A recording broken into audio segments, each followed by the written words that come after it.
Saya record ya. Baik ya, selamat siang semua teman-teman. Siang, Pak. Salam Siang, sejahtera. Pak. Salam sejahtera untuk kita semua. Jadi bertemu lagi dengan Pak Septa di mata kuliah teori dan praktik memandu wisata.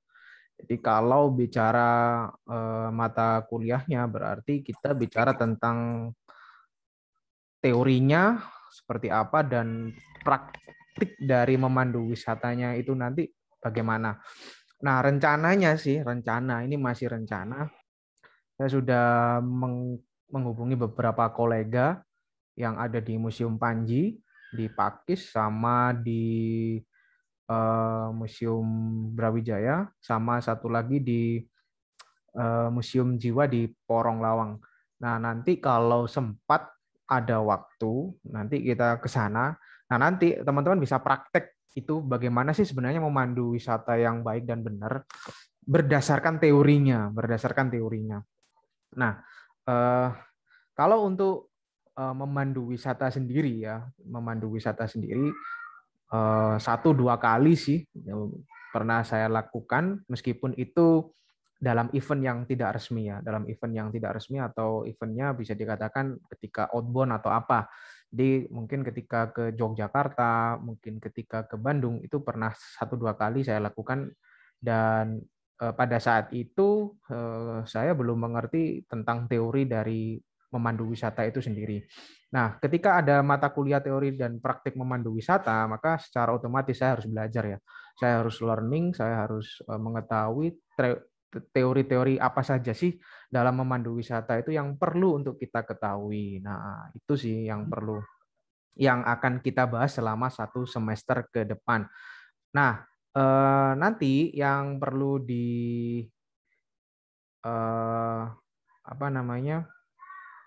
kita bahas ya. Oke, saya akan share screen.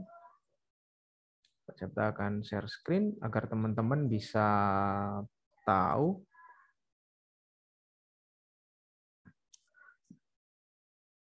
Bisa dilihat ya? Bisa, Pak. Alhamdulillah bisa, Pak. Oke. Jadi pokok bahasan dari mata kuliah ini ya mendorong teman-teman mahasiswa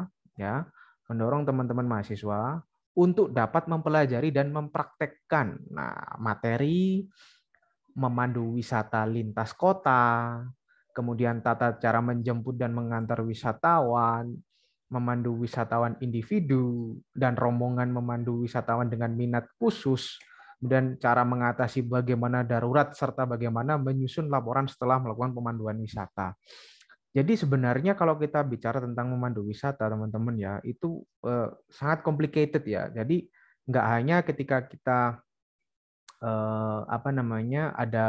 ada turis atau ada wisatawan itu terus kita pandu gitu. Nggak semudah itu ternyata ketika saya mempelajari modul yang dikeluarkan oleh Kementerian Pariwisata ya. Jadi saya baca-baca dulu modul-modul dari Kementerian Pariwisata itu bagaimana sih sebenarnya praktik memandu wisata itu, dan ternyata kalau kita mau ngomong sebenarnya ini materinya untuk jurusan pariwisata. Nah, tapi yang perlu diketahui sama teman-teman semua ya, bahwa di topik bahasannya yang perlu kita kaji ya, itu ada 8 nih teman-teman nih. Yang pertama konsep dan praktik memandu wisata. Konsepnya apa? Kemudian praktiknya bagaimana? Itu yang harus teman-teman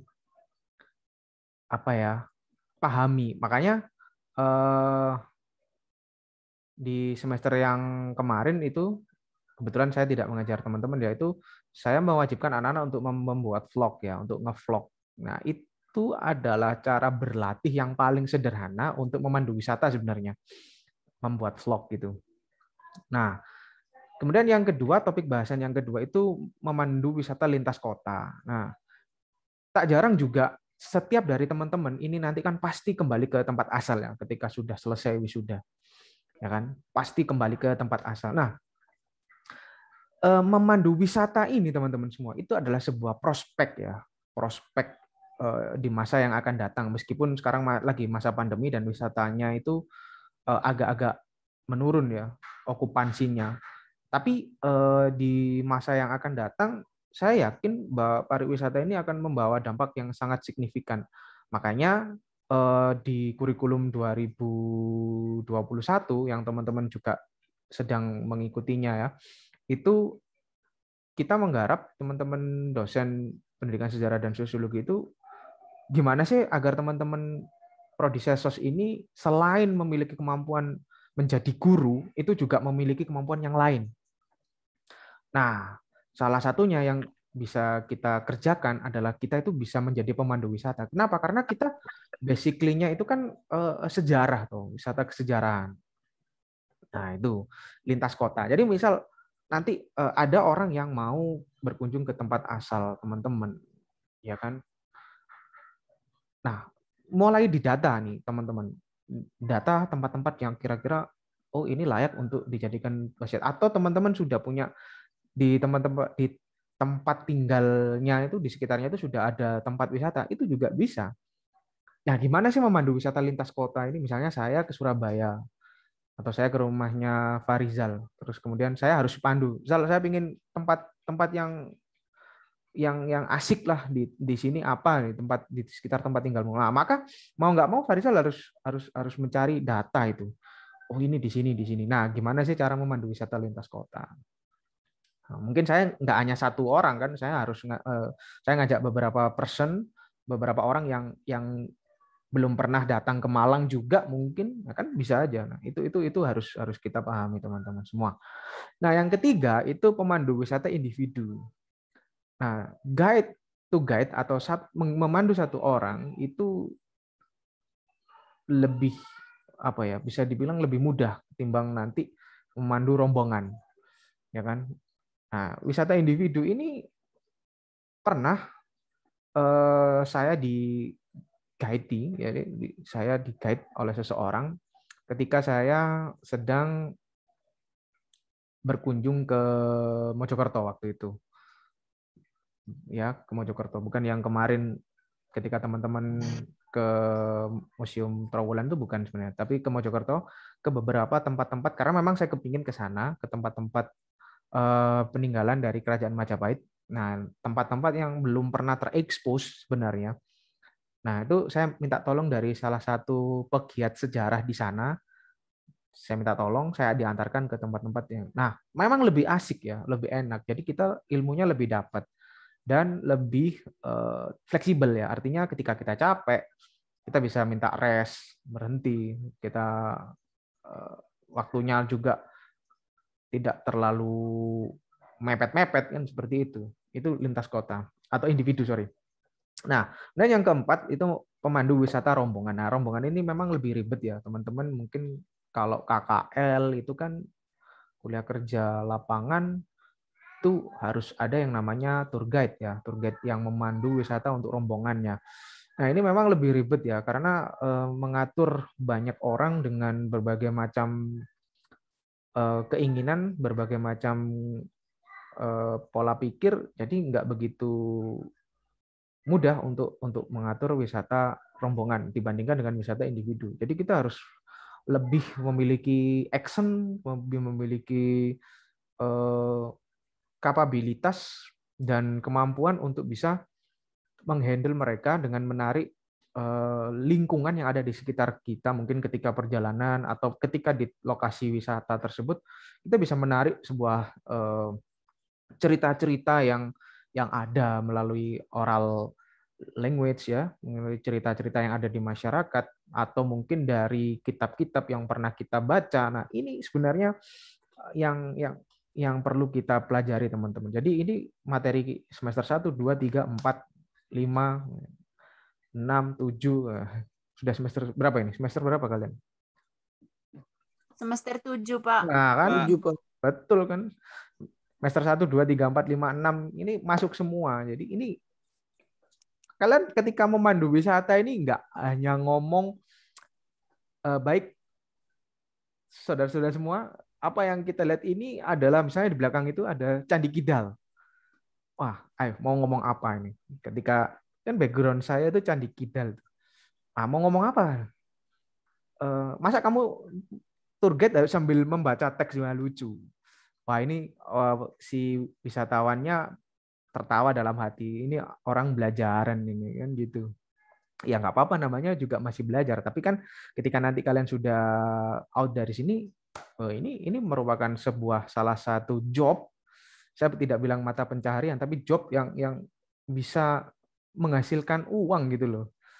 Kamu ngevlog, kamu unggah di sosial media, Instagram, Facebook, TikTok, dapat uang, ya kan? Ini adalah salah satu cara yang anti mainstream sih menurut Pak Septa. Bisa dicoba ya, bisa dicoba. Nah, overland itu sudah lintas pulau. Overland tour itu lintas pulau, teman-teman. Jadi kalau kita berkunjung ke Bali, kita berkunjung ke NTT mungkin, atau saya berkunjung ke NTT, ke tempat tinggal teman-teman, atau ke Kalimantan, berarti itu masuk kategori overland tour. Saya melakukan overland tour. Dan seandainya mungkin saya atau beberapa teman-teman dosen di sini pengen ke NTT, pengen ke Sumba atau kemana, nah maka kalian yang di sana nanti harus siap ready dengan segala bahan yang akan dikaitkan kepada kami.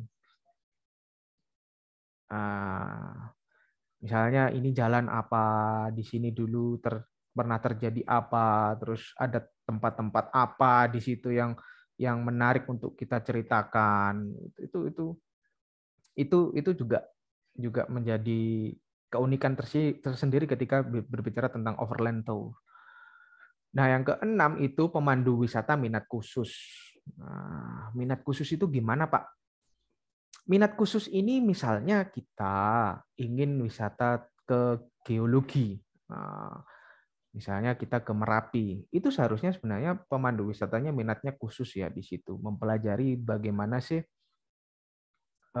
ketika Gunung Merapi itu meletus, ternyata tempat-tempat di sekitarnya itu menjadi sangat subur karena unsur hara dari abu vulkanik itu cukup tinggi sehingga banyak orang yang tinggal di lereng sekitar Gunung Merapi. Nah, itu sebenarnya pemandu wisata minat khusus. Minatnya lebih ke geologi atau ke laut ya.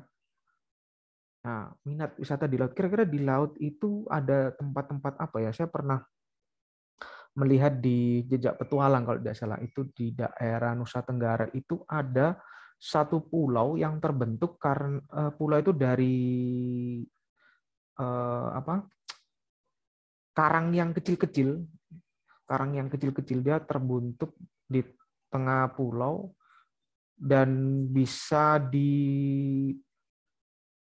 apa namanya dikunjungi kalau air laut sedang surut. Nah, itu asik gitu. Itu asik. Itu menurut saya very interesting gitu loh, sangat menarik. Minat khusus kan, minat khususnya lebih ke laut ya kan, minat khususnya lebih ke laut. Atau mungkin ke geografinya, ke geografi. Oke, misal kalau geografi kontur tanah ini, misal kontur tanah. Misal di Malang ini bisa masuk ke pemandu wisata minat khusus sebenarnya. Kalau ditinjau dari geografi pariwisata, misal karena letaknya yang di dataran tinggi, kan dikelilingi oleh gunung, maka tanah di Malang ini sebenarnya subur. Nah, bisa kita lihat aja jalan-jalan ke arah utara arah utara Malang itu ada Gunung Arjuna di situ, diapit sama Gunung Bromo, Pegunungan Tengger, ya kan. Kemudian ke sebelah baratnya Kota Malang ada Gunung Kawi sama Gunung Panderman. Di sebelah timurnya Kota Malang ada Gunung Semeru. Di sebelah selatan ada Pegunungan Kapur. Nah, itu lebih ke minat khusus ya, minat khusus. Orang menjadi tertarik misalnya melihat dari kontur geografinya. Seperti itu. Nah, yang paling penting dari mata kuliah kita ini adalah yang 7 dan 8 sih sebenarnya. Kalau teorinya itu adalah 1, 2, 3, 4, 5, 6. Kan? Nah, 7, 8 ini praktiknya sebenarnya. Nah, dalam memandu wisata itu teman-teman harus bisa memperhatikan sebenarnya 3 hal penting. Misalnya kita mau memandu wisata sejarah. Nah, kira-kira dari wisata sejarah ini yang perlu kita kaji itu apanya? Apakah aspek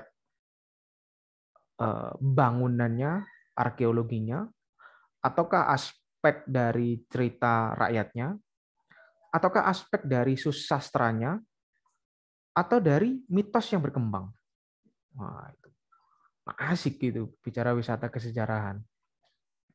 Nah, wisata kesejarahan itu pun kan kalau teman-teman belajar SNI 1, SNI 2, SNI 3 itu kan ada wisata sejarah masa kerajaan, wisata sejarah masa Islam, wisata sejarah masa kolonial, wisata sejarah masa kolonial, kemerdekaan.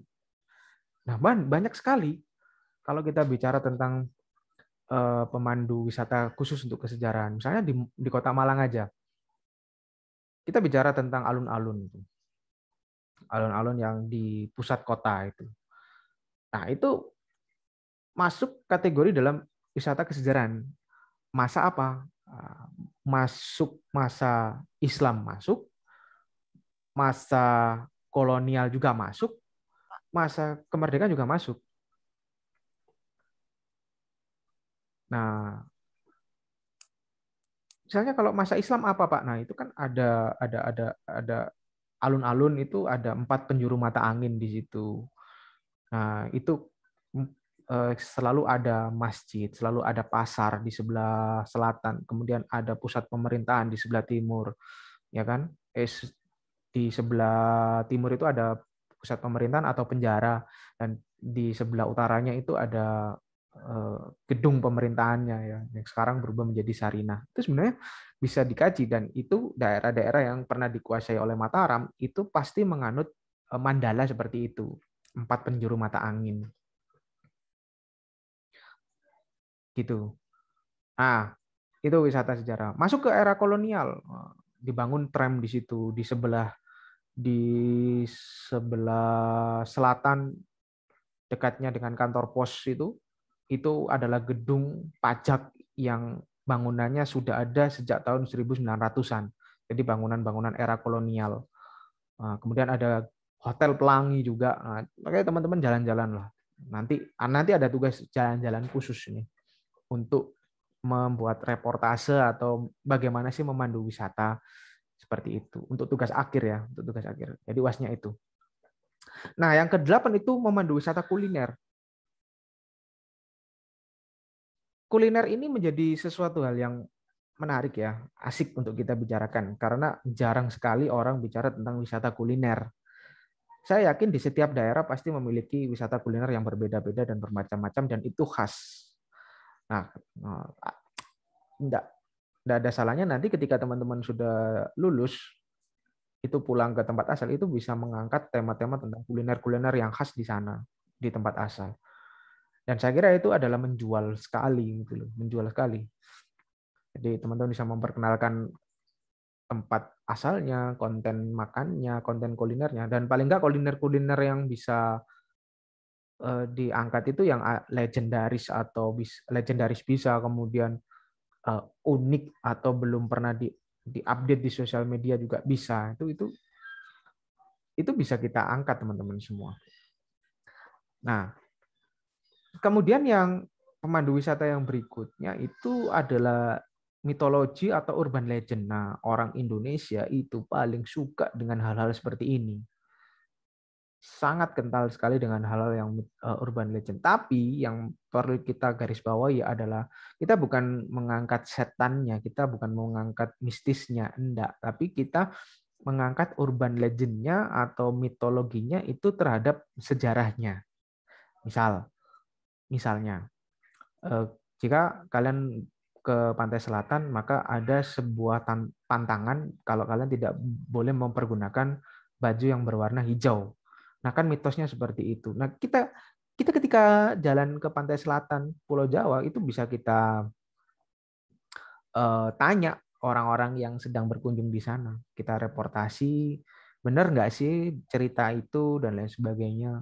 Nah, itu yang dimaksud wisata mitologi atau urban legend. Dan saya yakin urban legend itu nggak hanya di Jawa, di tempat asal kalian di NTT, di Kalimantan, itu pasti ada yang namanya urban legend. Dan itu bisa menarik untuk kita angkat. Misal kayak kuyang di Kalimantan, asalnya dari mana sih seperti itu, ya kan? Itu bisa bisa menarik loh, menjual. Bukan kita mengangkatnya itu mencari kuyangnya, bukan, tapi mitos mitos kuyangnya itu yang perlu kita kita angkat gitu loh, bukan untuk kita mempercayai orang untuk mencari kuyang, enggak, salah salah. Tapi pariwisatanya apa lah, berburu hantu jadinya, Ghostbuster jadinya, bukan, salah ya.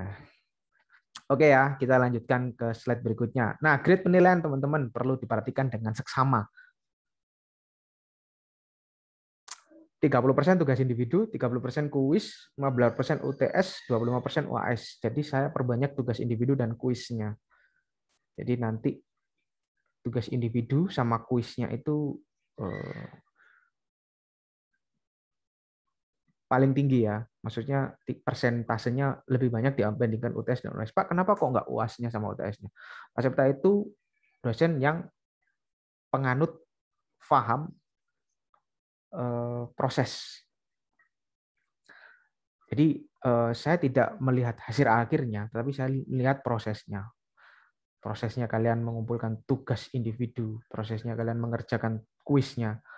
UTS UAS itu mengikuti sebenarnya. UTS bisa kita laksanakan, UAS juga bisa kita laksanakan. Nah, 25% tadi itu adalah membuat reportase atau membuat vlogger teman-teman di tempat asal yang bisa wisata sejarah, wisata kuliner, atau wisata mitologi.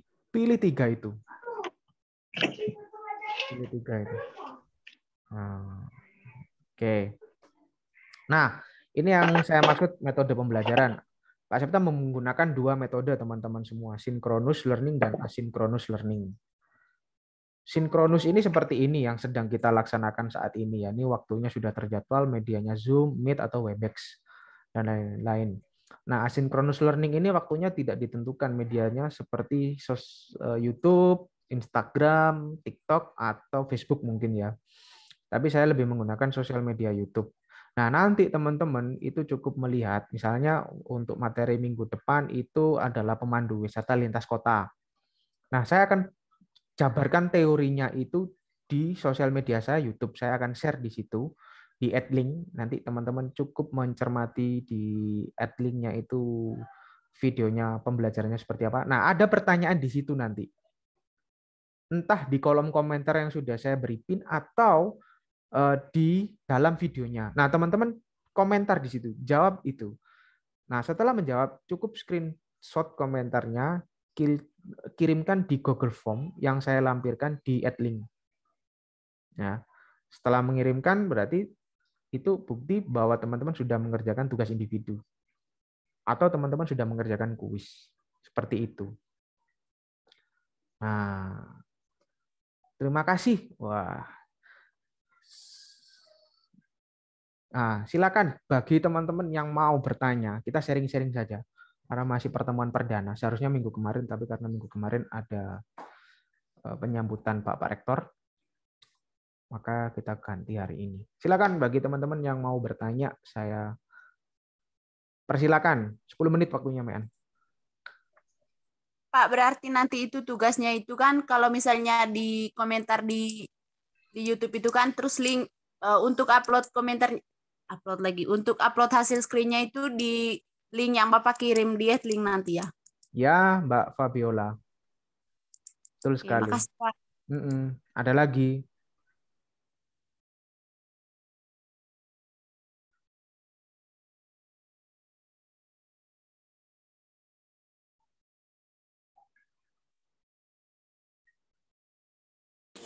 Masih belum punya bahan, Pak, untuk bertanya.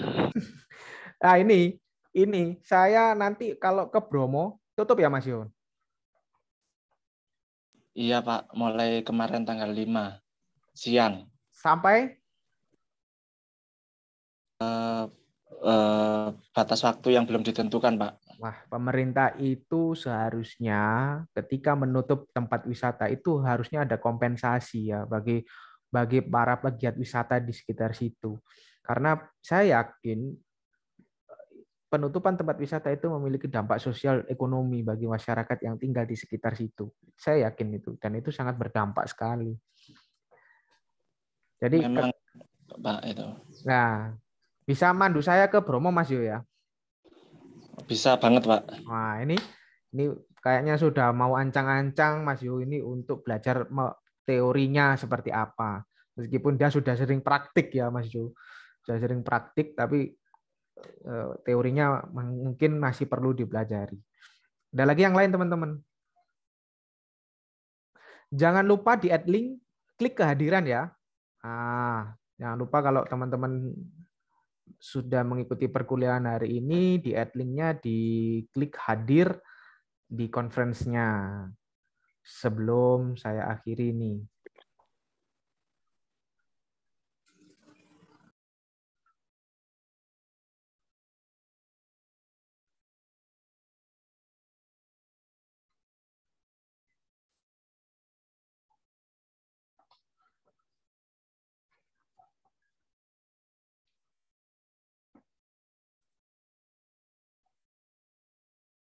Bagaimana ini teman-teman? Cukupkah?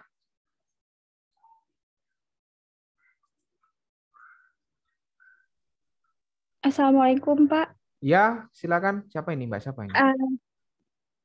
Saya Latifah Nur Oktaviani. Saya peserta pertukaran mahasiswa Merdeka Pak. Oh iya Mbak Latifah, silakan Mbak. Kan saya ini baru bergabung di IKIP Budi Utomo Pak. Ya Mbak. Di MK yang Bapak. Terus kan tadi Bapak sampaikan bahwa jangan lupa klik hadir gitu. Terus yang informasi yang kami dapat itu dari Ibu Nopen,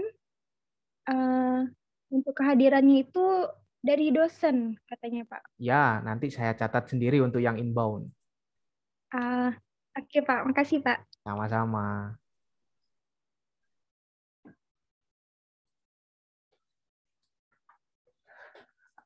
Baik teman-teman, kalau tidak ada permasalahan dan saya kira cukup untuk pertemuan kali ini, saya akhiri. Selamat siang. Assalamualaikum warahmatullahi wabarakatuh. Waalaikumsalam warahmatullahi wabarakatuh. Jumpa lagi.